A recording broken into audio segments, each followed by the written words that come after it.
صدر والا قدر اور محترم حاضرین، آج کے علم افرین ماحول میں مجھے جس موضوع پر اظہار خیال کرنا ہے وہ ہے کہاں کا عشق و محبت، کہاں کا حسن و جمال، ابھی تو لوگ ترستے ہیں زندگی کے لیے۔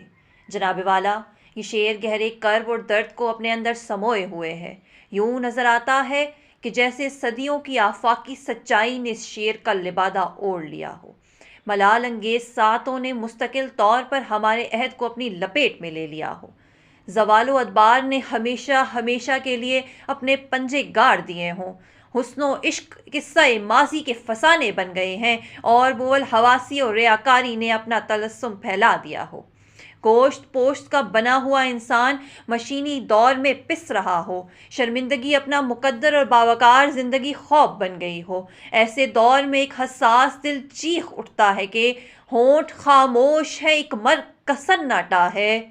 ہونٹ خاموش ہے، ایک مرگ کا سناٹا ہے، ہم تو شرمندہ ہیں اس دور کا انسان ہو کر۔ والا قدر، حسن و جمال کا جادو بے شک سر چڑھ کر بولتا ہے۔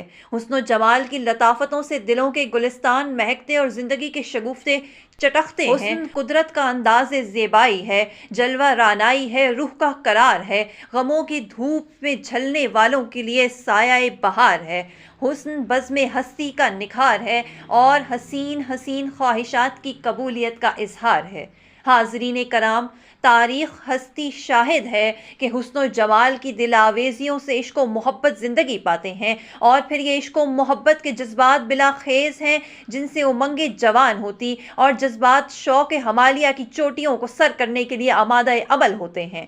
انہی سے مشکلات کو آسان اور ناممکنات کو ممکنات میں تبدیل کیا جا سکتا ہے۔ انہی کی بدولت ویرانے شہروں میں اور بیابان گلستانوں میں تبدیل ہوتے ہیں۔ اسی عشق بلا خیز کا قافلہ وقت کی تناہیں توڑ کر ستاروں پر کمند ڈالنے کو سوچتا ہے۔ غلامی کے بطن سے آزادی کا سورج ابھرتا ہے اور ایک پسماندہ قوم کو عالم اسلام کی ایٹمی قوت بنا دیتا ہے۔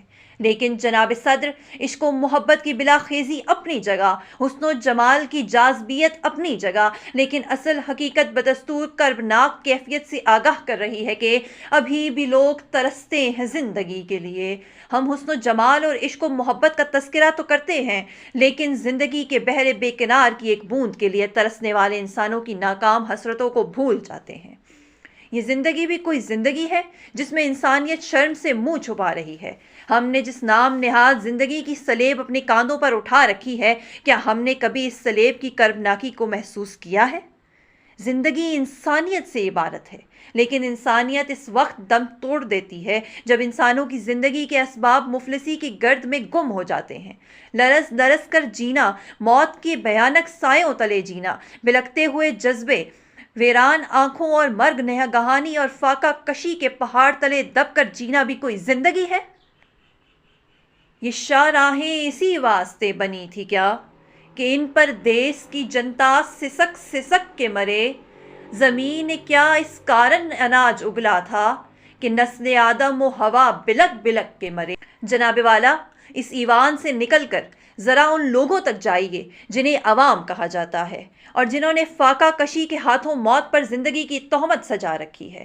گھی، آٹا، چینی، پیٹرول، غرض یہ کہ تمام زندگی پرور چیزیں مہنگائی کے اس آسمان تک جا پہنچی ہیں جہاں تک غریب تو کجا اوس درجے کے وسائل رکھنے والے کی رسائی بھی ممکن نہیں۔ کرائے اتنے زیادہ کہ پیدل بھی چلیں تو چلا نہ جائے، اشیاء خوردنی نایاب یا اتنی مہنگی کہ جینا چاہیں تو جیا نہ جائے، پیٹ خالی ہو تو رازداروں کے سامنے رونا چاہیں تو رویا نہ جائے، خالی پیٹ، پھٹے پیراہن، پاؤں اور سر سے ننگے انسان جو فٹ پاتھ کی زینت بنے ہوئے ہیں، ان کی بات کریں تو کوئی سننے کو تیار نہیں، لیکن کہے بغیر رہا بھی نہ جائے۔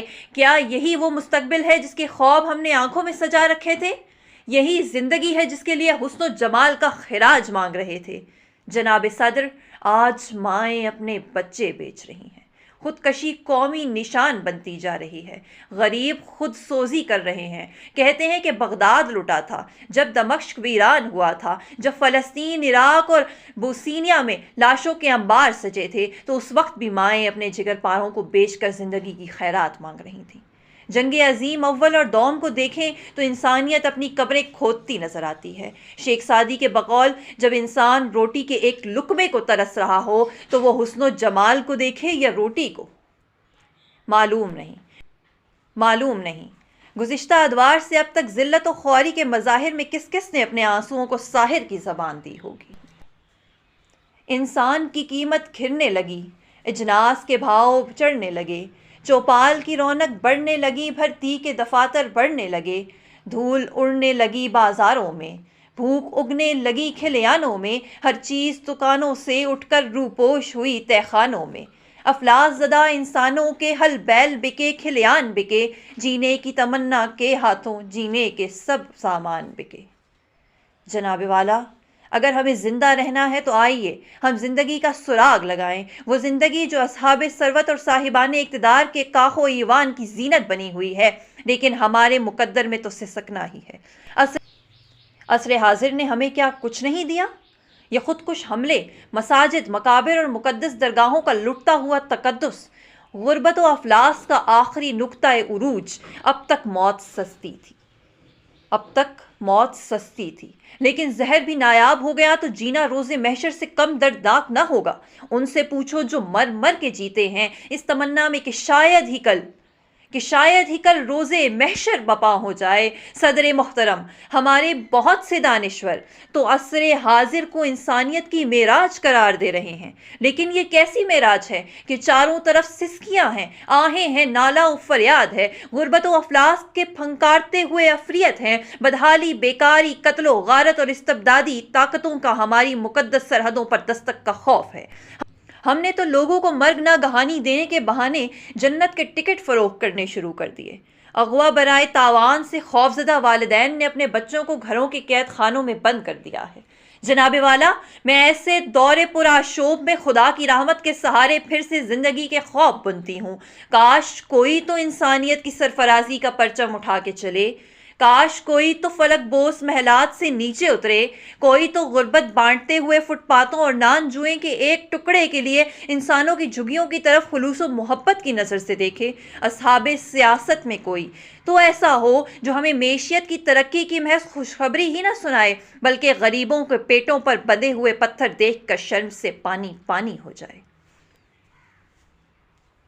جناب والا، خدا گواہ ہے کہ اگر صاحبان اقتدار ایک دفعہ بھی اپنے ہاتھوں سے پھیلائی ہوئی مفلسی اور بدحالی دیکھ کر شرمندگی سے دوچار ہو گئے تو پھر لوگ زندگی کے لیے نہیں ترسیں گے، بلکہ زندگی کی خوشحالیاں ان کے قدموں کی بلائیں لیں گی۔ پھر ایک سنہرے مستقبل کا سورج طلوع ہوگا، ایک نئی زندگی جگمگاہٹیں بکھیرے گی، اور اس زندگی کا حسن عارضی یا لمحاتی نہیں ہوگا، بلکہ اس سے دوام کے سرچشمے پھوٹیں گے۔ پھر یہی زندگی ہوگی جو حسن و جمال سے عبارت ہوگی، اور عشق و محبت کی رعنائیاں میرے وطن کے ذرے ذرے کو خورشید بدمع کر دیں گی۔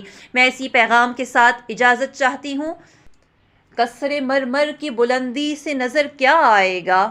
خلق سے ملنا ہے تو پھر نیچے اترنا چاہیے، پھر ابھر آئیں یہاں تعمیر کی رعنائیاں، ان خوابوں میں کچھ ایسا رنگ بھرنا چاہیے، ان خوابوں میں کچھ ایسا رنگ بھرنا چاہیے۔